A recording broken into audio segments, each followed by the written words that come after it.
Hello guys, what's up? I hope you are doing fine. This is me, Mir Wahid, and today I am going to share some important lecture related to reading comprehension. जो आपका comprehension आता है JKAS में, जो KKS 2022 preliminary होगा, उसमें से आपको 26 से लेकर 28 क्वेश्चन जो हैं वो आरसी से आते हैं।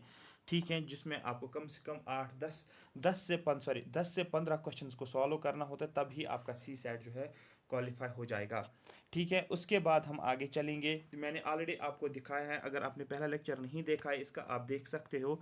ठीक है, मैंने पहले लेक्चर में बताया है, कुछ कीवर्ड्स के बारे में बताया है मैंने, किस तरीके से कीवर्ड्स को जो है समझना है, पहले किस तरीके से क्वेश्चन को सॉल्व करना है, अप्रोच क्या होना चाहिए और किस तरीके से रीड करना है। तो उस टाइम पे मैंने उसके बाद एक पैसेज भी आपको करवाई थी कि किस तरीके से आप जो है अपना क्रिटिकल इन्फरेंस निकाल सकते हो। तो यहाँ पर इस कीवर्ड क्या है, क्रिटिकल इन्फरेंस। आज हम नेक्स्ट क्वेश्चन करने वाले हैं, जिसमें ये भी पूछा गया है कि इस क्वेश्चन में भी आप देख सकते हो, ये पढ़ना है आपको। और यहाँ पर बोला गया क्रिटिकल इन्फरेंस। जब आप क्वेश्चन को स्टार्ट करते हो, ठीक है, तो आप क्या पढ़ोगे, इसको पैसेज को रीड करने से पहले आपको इस कीवर्ड को पढ़ना है। किस कीवर्ड को? कीवर्ड क्या है, क्रिटिकल इन्फ्लुएंस। और मैंने आपको इसका मतलब समझाया भी है, क्रिटिकल का मतलब क्या होता है। मोस्ट इंपॉर्टेंट होता है इसमें, जो पैसेज में ही वो पॉइंट दिया जाता है जो आपका आंसर होता है। ठीक है, इसका मीनिंग मैंने समझाया आपको। आज मैं इस क्वेश्चन को सॉल्व करूंगा। ठीक है, पढ़ना किस तरीके, सारा कुछ मैं आपको इसमें बताऊंगा। क्वेश्चन क्या है? क्वेश्चन है यहाँ पर, हाँ, कंप्यूटर्स। सबसे पहले आपने पढ़ा विच of the following statement reflect best most critical inference, ये आपने जहन में रखा। Computers increasingly deal not just with the abstract data like credit card details and data basis, but also with the real world of physical objects and vulnerable bodies. ये यहाँ पर computers की बात कर रहे हैं। मतलब ये पैसेज जो निकाला गया है, ये साइंस एंड टेक का पैसेज है। मतलब द हिंदू से या तो उठाया होगा या इंडियन एक्सप्रेस से उठाया होगा। मतलब जो भी है ये एडिटोरियल होता है यहाँ पर। तो यहाँ पर बात की गई है, 2021 में पूछा गया है, कंप्यूटर्स की बात की गई है। तो आपको जो भी आप सेंटेंस पढ़ रहे हो, सेंटेंस का मीनिंग आपको समझना है। बिल्कुल आराम से पढ़ना है, बिल्कुल ज़्यादा स्लो भी नहीं चलना है, ज़्यादा तेज़ भी नहीं चलता है, ऐसे चलना है आपको कि पॉइंट आपको समझ आना चाहिए। ये क्या बोल रहा है? बोला जाता है कंप्यूटर्स जो है, ठीक है, ये डील सिर्फ डेटा के साथ नहीं कर रहा है। मतलब क्रेडिट कार्ड की अगर हम बात करते हैं, या डेटाबेस के साथ ही सिर्फ डील नहीं करता है। ये जो होता है, ये डील किसके साथ करता है? रियल वर्ल्ड के बारे में हमें बताता है। For example physical objects, all human bodies के बारे में हमें बताता है। ठीक है, ये समझ में आ गया, ये कंप्यूटर्स की बात। बस इस तरीके से आपको समझना है, की वर्ड्स को पकड़ना है। A modern car is a computer on wheels. आपको पता है मॉडर्न कार क्या है? एक्चुअली वो एक कंप्यूटर है, लेकिन उस कंप्यूटर को व्हील्स लगाए हैं तो बन गई कार। ठीक है, वो एक्चुअली जो है वो एक कंप्यूटर होता है, और उसमें व्हील्स लगाए गए हैं, बन गया मॉडर्न कार इस पैसेज के हिसाब से। An aeroplane planes is a computer. ठीक है, एक एरोप्लेन जो है ये एक कंप्यूटर है ऑन विंग्स। एरोप्लेन क्या है? ये एक कंप्यूटर है, ये भी कंप्यूटर है, लेकिन इसकी विंग्स हैं। ठीक है, ये बताया जा रहा है यहाँ पर। उसके बाद नेक्स्ट चलते हैं। The arrival of the internet of things, जो IoT जिसको बोला जाता है, इंटरनेट ऑफ थिंग्स। क्वेश्चन पूछा गया था ऑलरेडी इंटरनेट ऑफ थिंग्स पे। ये साइंस एंड टेक में क्वेश्चन आपको पूछा गया है पिछले सालों में। जो अराइवल ऑफ इंटरनेट, जो इंटरनेट ऑफ थिंग्स का अराइवल हुआ है, will see computers backed into everything from road science and MRI scanners to prosthetics and insulin pumps. जो इंटरनेट ऑफ थिंग्स की यहाँ पर बात कर रहे हैं, आप इंटरनेट थिंग्स की वजह से आप देखोगे कंप्यूटर जो है, आप कंप्यूटर्स देखोगे हर जगह पर। रोड साइंस में आप देखोगे जो रेड सिग्नल्स होते हैं, MRI स्कैनर्स में भी आप जो है कंप्यूटर का आपको देखने को मिलेगा। इंसुलिन पंप्स में भी आप हर जगह पर कंप्यूटर्स ही देखने को मिलेंगे। ठीक है, there is a little evidence that these gadgets will be any more trustworthy than their desktop counterpart. बोला जाता है बहुत कम एविडेंस अवेलेबल हैं, ठीक है, कि जो ये गैजेट्स हैं ये मोर ट्रस्टवर्दी होंगे। ठीक है, किसके? एज कम्पेयर टू जो इसका काउंटर पार्ट है डेस्कटॉप से। Hackers have already proved that है, यहाँ पर हैकर्स की भी बात की गई है कि ये भी प्रूव हुआ है that they can take remote control of internet connected cars, कि वो क्या कर सकते हैं, वो रिमोट कंट्रोल जो है, रिमोट कंट्रोल ले सकते हैं किसका? जो इंटरनेट कनेक्टेड कार, जो हमारे पास कार्स होंगे इंटरनेट के साथ कनेक्टेड, या जो हमारे पास पेस मेकर्स होंगे इंटरनेट के साथ कनेक्टेड, ये यहाँ पर हैकर्स की भी बात की गई है कि हैकर्स इस सब को कंट्रोल कर सकता है, वो अपना रिमोट कंट्रोल अपने हाथ में लेकर इन सभी इंटरनेट ऑफ थिंग्स को बोल सकते हो या इन सभी चीज़ों को क्या करता है, कंट्रोल कर सकता है। ये बात समझ में आ गई। मतलब ये यहाँ पर बोल रहा है कंप्यूटर के बारे में, सारा कुछ कंप्यूटर कंप्यूटर कंप्यूटर कंप्यूटर का चल बोल रहा था। अब क्रिटिकल इन्फ्रेंस यहाँ पर क्या है, which of the following computers are not completely safe. क्या कंप्यूटर्स कंप्लीट, ये मैसेज इसलिए बोल रहा है कि कंप्यूटर्स कंप्लीटली सेफ नहीं है, क्या ऐसा कुछ बोला है इसने, ठीक है।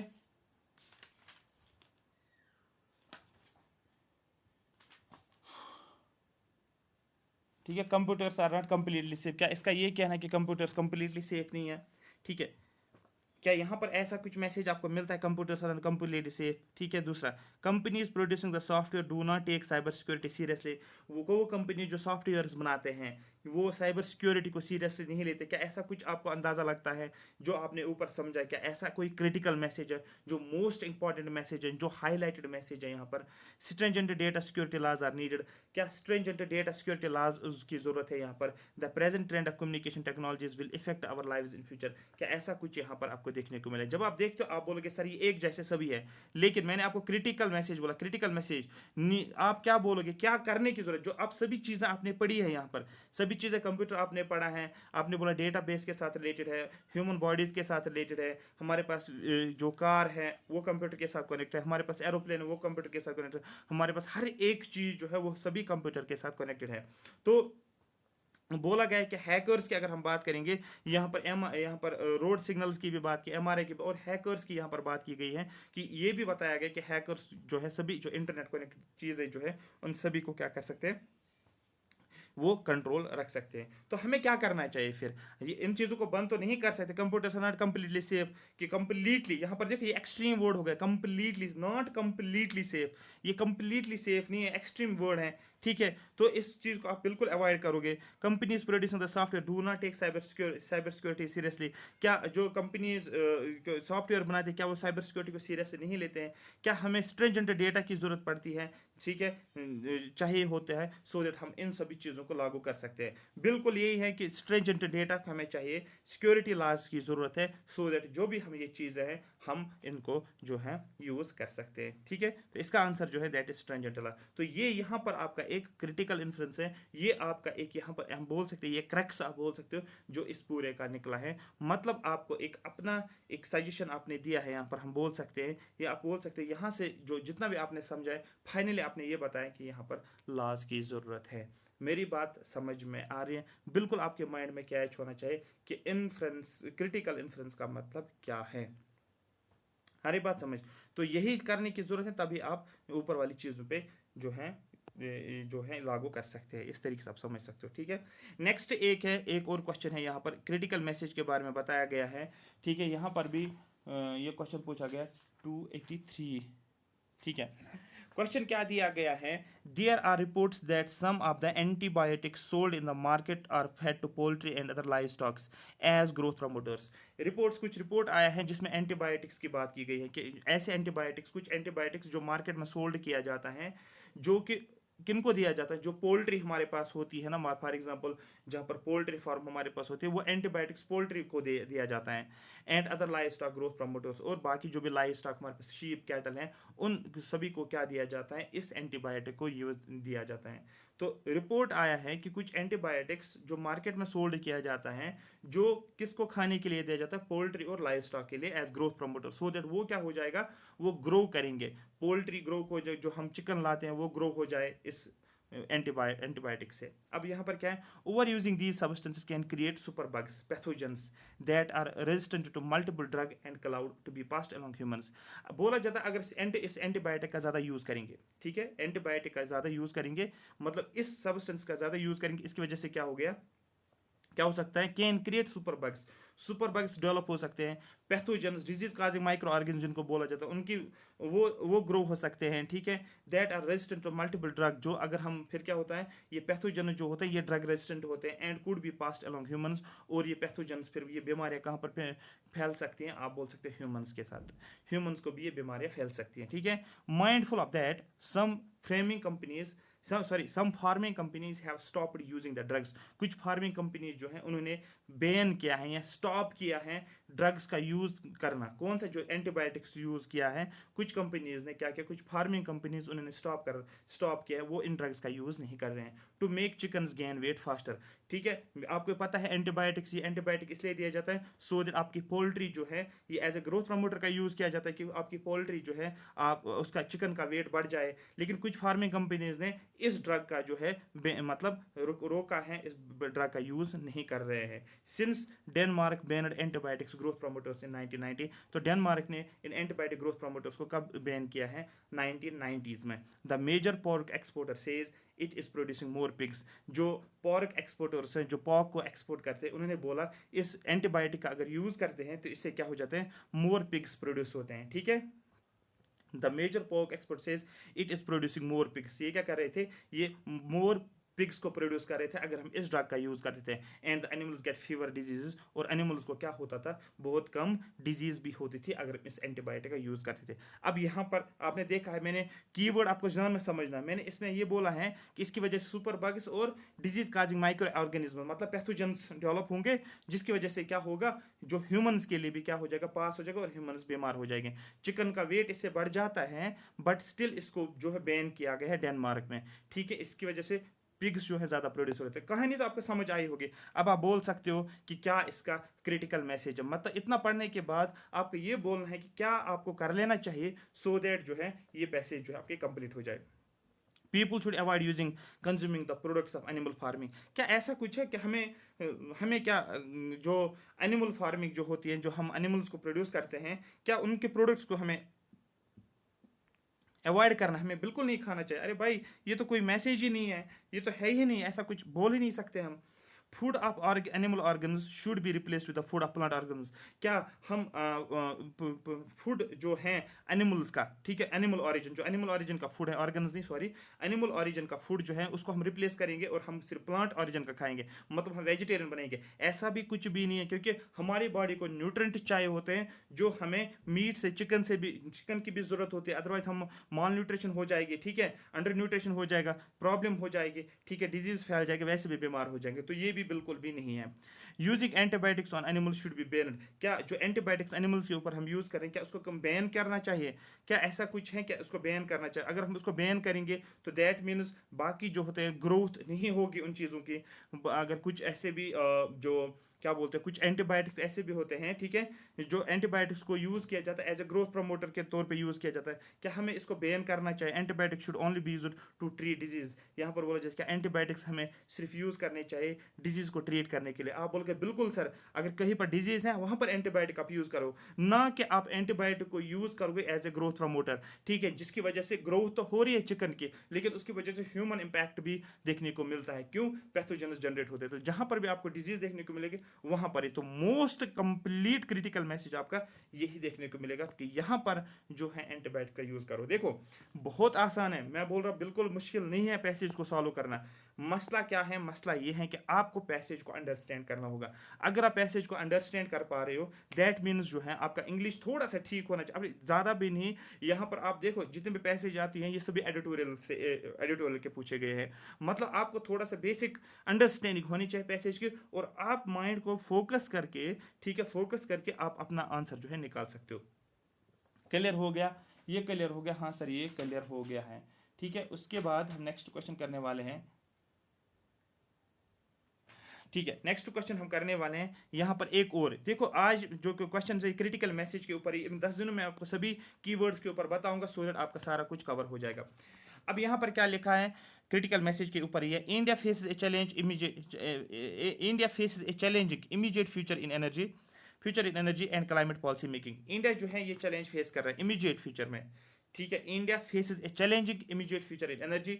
जो किस में चैलेंज देखने को मिल रहा है? आपको बोल रहा है एक तो एनर्जी में और क्लाइमेट पॉलिसी मेकिंग में, ठीक है, बस इतना आपको याद रखना है। मतलब इंडिया फेस कर रहा है कुछ चैलेंजेस रिलेटेड टू एनर्जी और क्लाइमेट पॉलिसी, कहां पर? इन फ्यूचर में, ठीक है। The problems are multiple. Problems बहुत सारे हैं। क्या क्या है? Sputtering fossil fuel production capabilities, limited access to electricity, modern cooking fuel for the poorest, rising fuel import in an unsustainable goal energy context, continued electricity pricing, governance challenges, leading it costly deficit or surplus supply, and not least growing environmental contestation around land, water and air. आप देखो बहुत सारे problems जो है, multiple problems, ये मैंने यहाँ पर बताया, जैसे कि फॉसिल फ्यूल प्रोडक्शन की प्रॉब्लम, ठीक है, लिमिटेड इलेक्ट्रिसिटी की लिमिटेड एक्सेस का होना, मॉडर्न कुकिंग जो है fuel for the poorest, poor जो पुअर लोग हैं उनको मॉडर्न कुकिंग फ्यूल की ज़रूरत है, ये भी एक मल्टीपल, ये भी एक चैलेंज है।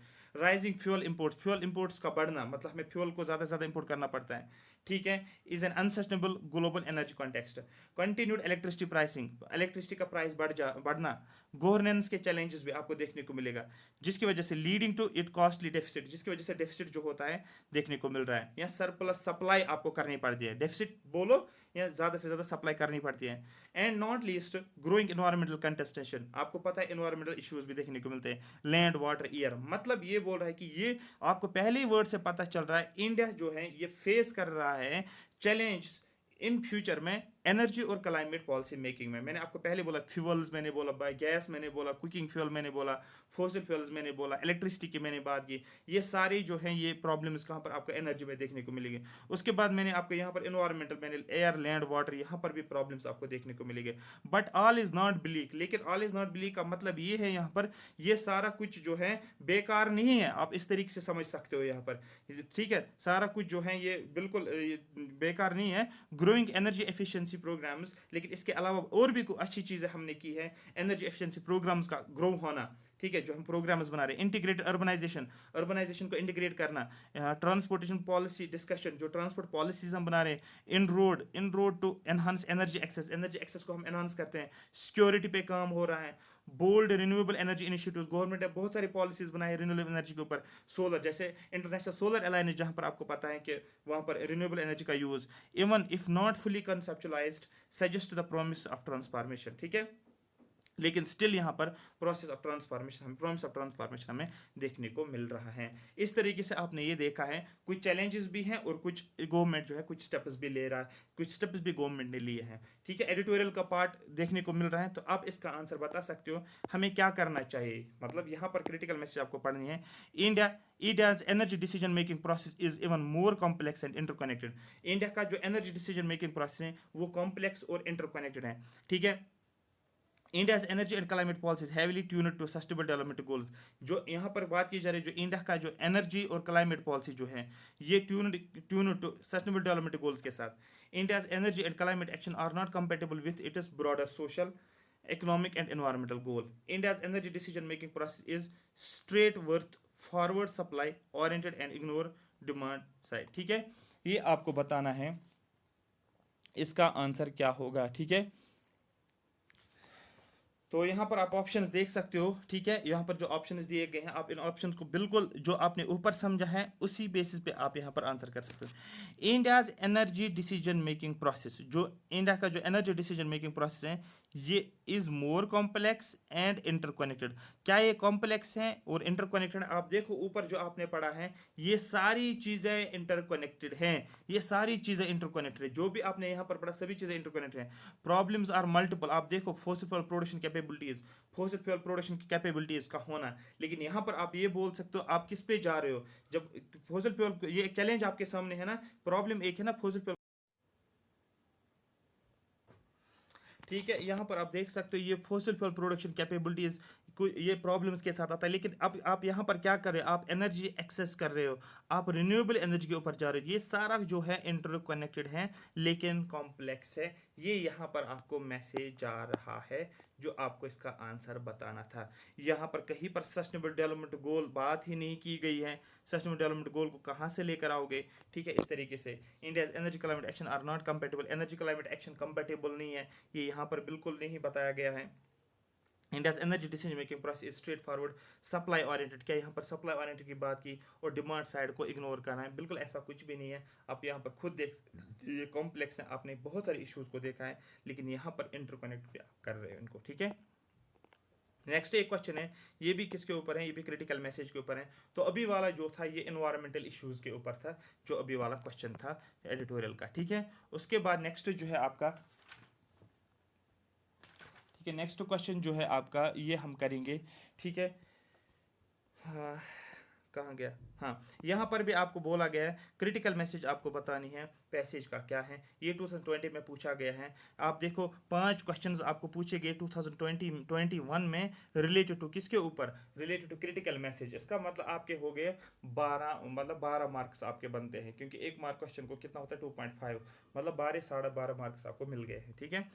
यहाँ पर जो है Spanish ships in the late 16th century first brought the potato tuber from South America to Europe, whereby in the early 19th century it had become a reliable backup to cereal crops, particularly in the cold, rain-soaked soils of Ireland. Question क्या पूछ रहा है, बोला गया है Spanish ships, जो Spain की ships है, लेट 16th सेंचुरी में उन्होंने क्या किया है, वो लेकर आए हैं फर्स्ट बॉट, ठीक है। उन्होंने क्या लेकर आए, पहले वो लेकर आए हैं पोटैटो ट्यूबर, ठीक है, पोटैटो के ट्यूबर्स लेकर आए हैं साउथ अमेरिका से और यूरोप लेकर आए हैं, ठीक है। Where by in the early 90th, लेकिन ये तो 16th सेंचुरी में, तो 16th सेंचुरी में क्या हुआ है, साउथ अमेरिका से यूरोप क्या लेकर आए हैं, पोटैटो ट्यूबर्स, कौन, स्पेनिश की शिप्स के थ्रू। लेकिन 19th सेंचुरी में क्या हुआ है, कुछ सेंचुरीज के बाद, 3-4 सेंचुरीज के बाद क्या हुआ है, 3 सेंचुरीज के बाद अब आ गई 19th century, it had become a reliable backup to cereal crop, ये एक सीरियल क्रॉप का बैकअप बन गया, मतलब सीरियल क्रॉप के बदले इसका यूज करते हैं। जैसे कि यहाँ पर एक इंपॉर्टेंट बैकअप जो है, रिलायबल बैकअप टू, सॉरी बदले नहीं, ये एक बैकअप बन गया किसके लिए, एक सीरियल क्रॉप्स के लिए, particularly in the cold rain soaked soils of Ireland, winter के टाइम पे, ठीक है, कोल्ड के टाइम पे जब बारिश नहीं होती है उस टाइम पे एयरलैंड के लिए एक इंपॉर्टेंट सीरियल क्रॉप का एक बैकअप बन गया। ये किसकी बात कर रहा है, आपको बोलना है पोटैटो ट्यूबर की। कहानी समझ आ रही है। The Irish were soon almost wholly dependent on the potato, तो आयरिश जो है ये किस पे बोल रहा है, बोला जाता है होली डिपेंडेंट ऑन पोटैटो, ये पोटैटो के ऊपर डिपेंड है एज देयर स्टेपल फूड।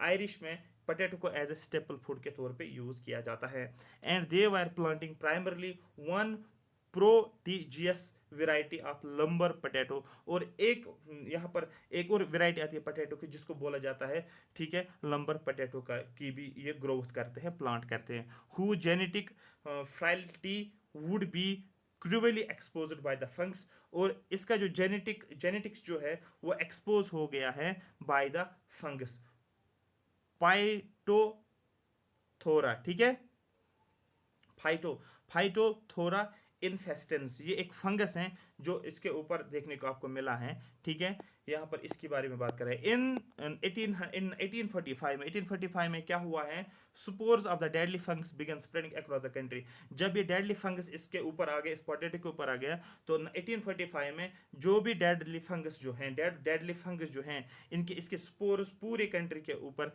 फैलता गया, destroying nearly all the lumbers in the path, जो भी लंबर्स थे वो सभी इनका डिस्ट्रॉय किया गया। द रिजल्टिंग फेमाइन किल्ड और डिस्प्लेस्ड मिलियंस, अब इस फेमाइन की वजह से क्या हुआ, बहुत सारे लोगों की जो है मिलियंस, ठीक है, डिस्प्लेस्ड और किल्ड मिलियंस, इस तरीके से आप बोल सकते हैं, इस कहानी की यहाँ पर बात कर रहे हैं, ठीक है। तो पहले पोटैटोज आए, ठीक है, साउथ अमेरिका से यूरोप में आए, उसके बाद जो है वो एज ए आप बोल सकते हो ये सीरियल फूड बना, ठीक है। उसके बाद जो है बैक अप बना किसके, एक सीरियल फूड के लिए। उसके बाद 19th सेंचुरी में एक और क्या बोलते हैं उसको, ये एक स्टेपल फूड बना, ठीक है, आयरलैंड में, और उसके बाद यही इसमें एक ब्लैक फंगस लगा, फिर वो ब्लैक फंगस फैलता गया, डिस्ट्रॉय किया, फेमाइन आ गए। तो ये सारी चीज़ें इस तरीके से लिंक है, मतलब ये भी किसके साथ लिंक है, ये इकोलॉजी एनवायरनमेंट टॉपिक के साथ लिंक है।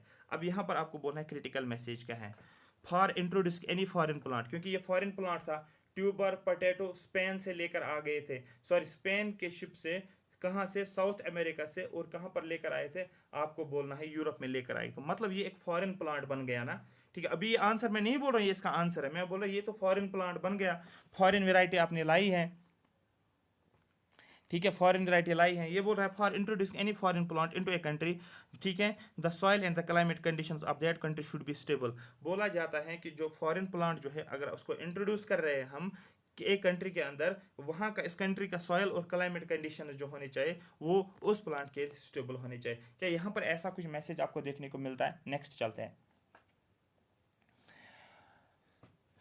As staple food of a country tuber crop like potato cannot replace cereal crop, ये बोला जाता है कि ये as a staple food of a country, ये कंट्री का एक स्टेपल फूड है।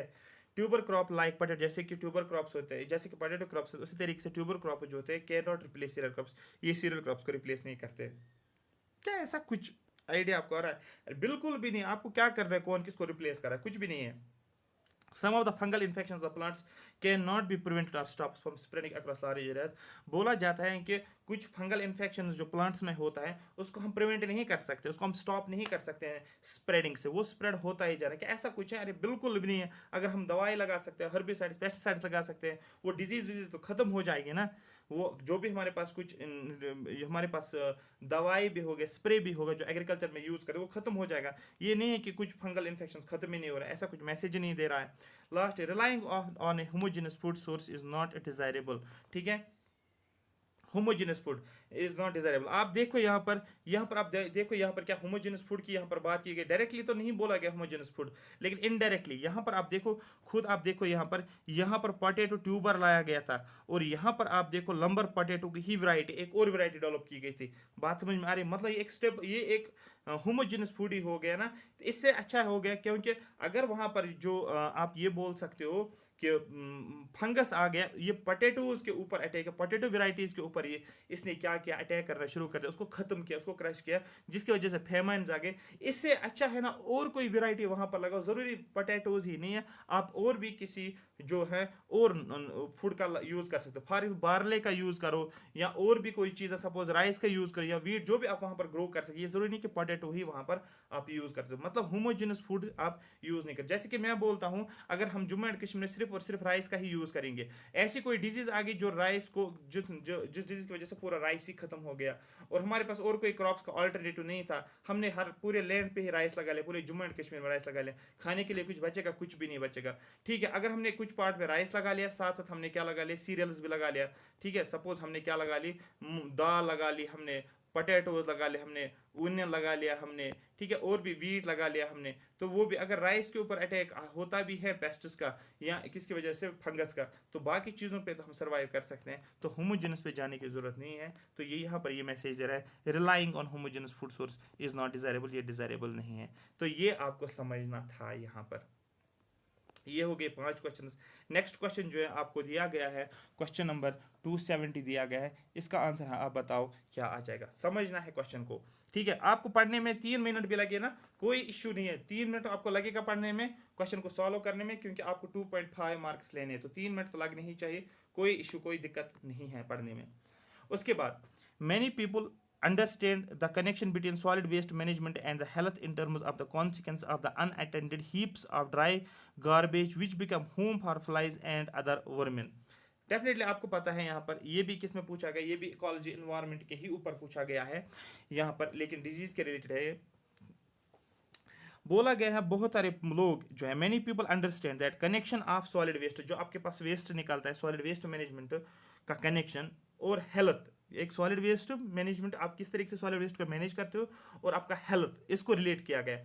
Connection between solid waste management and health in terms of the consequence of unattended heaps of dry garbage, जो आपके ड्राई गार्बेज के हीप्स होते हैं, विच become home for, आपको पता है जो ड्राई गार्बेज हीप्स जो होते हैं, वहाँ पर क्या होता है, वहाँ पर फ्लाइज बनती है। जब फ्लाइज ग्रो होती है और बाकी वर्मिन्स वहाँ पर जो होते हैं ग्रो होते हैं, जिसकी वजह से क्या होगा आपको पता है, उसकी वजह से हमारा हेल्थ ठीक नहीं रहेगा, डिजीज फैल जाएंगे। ठीक है, ये आपको समझना होगा।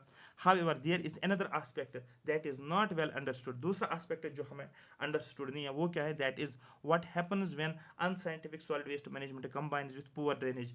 दूसरा ये भी एक प्रॉब्लम इशू बोल रहा है कि बोला जाता है हमारे पास सॉलिड वेस्ट मैनेजमेंट है, लेकिन अनसाइंटिफिक वे में, अगर वो कंबाइन हम करेंगे, पुअर ड्रेनेज, ड्रेनेज भी हमारी अच्छी नहीं है, पानी जो होता है, गंदा पानी ड्रेनेज के थ्रू निकलता है, पानी जो होता है वो पानी जो होता है लॉस होता है। ठीक है, आप ये बोल सकते हो पानी जब बाहर निकलता है, सरफेस के ऊपर रहता है, वाटर लॉगिंग देखने को मिलेगी, उसके ऊपर फ्लाइज देखने को मिलेगी। मतलब इस तरीके से आपको ये लिंक करना है, जो सॉलिड वेस्ट को, अनसाइंटिफिक सॉलिड वेस्ट मैनेजमेंट को कंबाइन करके पुअर ड्रेनेज के साथ, and dumping of untreated waste, और वो वेस्ट जिसको हमने ट्रीट नहीं किया उसकी डंपिंग भी आप देख सकते हो, sewage into drain which are mean to carry storm water during the rains. ठीक है, जिसकी वजह से क्या होता है, स्टॉर्म वाटर, जब बारिश हो जाती है तो ये क्या होता है, ये स्टॉर्म वाटर के तौर पे क्या होता है, फ्लो हो जाता है, ड्रेन हो जाता है। ठीक है, the result is choked drains which are full of stagnant water breeding mosquitoes. आपको पता है जब ड्रेन्स जो होते हैं वो ब्लॉक हो जाते हैं, which are full of stagnant water, वहाँ पर जब ड्रेन्स ब्लॉक हो जाते हैं, बारिश हो जाती है, वो बारिश कहाँ पर हो जाएगा, वो बारिश उसी ड्रेन्स में फंस जाएगा, क्योंकि अब ड्रेन्स से पानी नहीं निकलता है, ड्रेन्स ब्लॉक है, वो पानी रुक जाएगा वहाँ पर। जब पानी रुक जाएगा, ठीक है, जिसकी वजह से क्या होता है, अगर आप देखोगे चलता हुआ पानी, वहाँ पर कीड़े नहीं होते हैं, लेकिन जब पानी स्टेगनेंट होता है, रुका हुआ पानी होता है, रुका हुआ ड्रेनेज है, तो वहाँ पर मॉस्किटोज बैठते हैं, resulting in spread of water borne disease, जिसकी वजह से वाटर बॉर्न डिजीज होती है। मतलब ये हेल्थ को कनेक्ट करता है सॉलिड वेस्ट मैनेजमेंट में, गार्बेज को कनेक्ट करता है फ्लाइज के साथ, ये कनेक्ट करता है unscientific solid waste management poor drainage के साथ, ये कंबाइन करता है जो अनट्रीटेड सीवेज जो होता है उसके डंपिंग ड्रेन्स के अंदर है, ड्रेन्स का ब्लॉक होना, बारिश का होना, रुकना वहाँ पर, जिसकी वजह से फ्लाइज जो है मॉस्किटोज ग्रो होते हैं वहाँ पर, प्रोड्यूस होते हैं, जिसकी वजह से वाटर बॉर्न डिजीज फ्लो करती है। ये सारी कहानी आपको समझ आएगी। क्रिटिकल मैसेज का आप क्या बताओगे? क्रिटिकल मैसेज में आपको बताना है, in India the drainage network are not separate for sewerage and storm water. India में ड्रेनेज नेटवर्क सेपरेट नहीं है सीवरेज और स्टॉर्म वाटर। देखो, स्टॉर्म वाटर का मतलब होता है जब भी बारिश पड़ती है, बारिश का पानी निकलना, वो हो गया स्टॉर्म वाटर, उसके लिए अलग ड्रेनेज होना, वो हो गया स्टॉर्म वाटर का ड्रेनेज। सीवरेज का मतलब जो आपका घर पे बाथरूम है, वॉशरूम है, ठीक है, लैट्रिन है, उसका पानी जो भी निकलता है उसको बोलते हैं हम सीवरेज सिस्टम, ठीक है, जो भी वेस्ट पानी जो होता है वो उसको बोलते हैं सीवरेज सिस्टम। बोला जाता है कि इंडिया में ड्रेनेज नेटवर्क जो है वो सेपरेट नहीं है, सीवरेज और स्टॉर्म सेपरेट नहीं है, ऐसी कोई बात ही नहीं है यहाँ पर, ऐसा कुछ भी नहीं है यहाँ पर, ये कुछ रिफ्लेक्ट ऐसा नहीं होता यहाँ पर, क्योंकि आपको एक क्रिटिकल मैसेज बतानी है ना, एक अपना मतलब थोड़ा सा आपको लॉजिक तरीके से सोचना है। Urban local bodies do not have enough resources and legislative authorities to deal with the problem of waste management। यहाँ पर कुछ अर्बन लोकल बॉडीज की बात की गई है।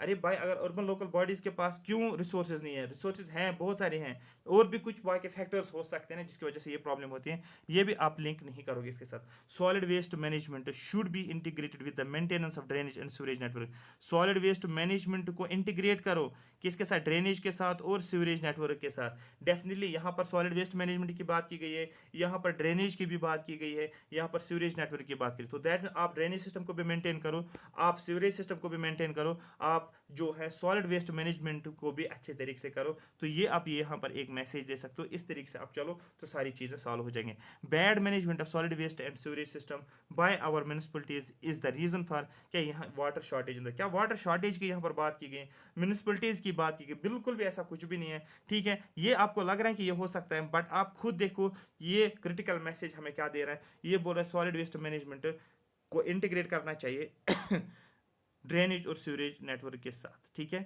आई होप ये बात आपको प्रॉपर तरीके से समझ आई होगी। ये क्लियर हो गया, ये 5 क्वेश्चंस आपके हो गए। आई होप यहाँ तक पूरा क्लियर हो गया। Thank you so much for watching me. अगर आपको ये सेशन अच्छा लगा, बोलो आप क्या, अगर आपको ये सेशन अच्छा लगा तो आप कमेंट सेक्शन में मेंशन करोगे यस सर हमें ये सेशन अच्छा लगा। मैं नेक्स्ट सेशंस लेकर आऊँगा इन 10 दिनों में कंटिन्यूसली, आपको जो है 5-5 10-10 जो है कॉम्प्रहेंशन लेकर आऊँगा, सो आप प्रॉपर तरीके से साथ साथ प्रैक्टिस करोगे। आपको डेली बेस पे 10-10 को प्रैक्टिस करनी है, 10 दिनों में 100 करोगे आप, आपका माइंड सोचेगा उसी तरीके से और आप इजीली क्वेश्चन को कर सकते हो। और अभी तक अगर आपने चैनल को सब्सक्राइब नहीं किया तो चैनल को भी सब्सक्राइब करो। Thank you so much for watching me.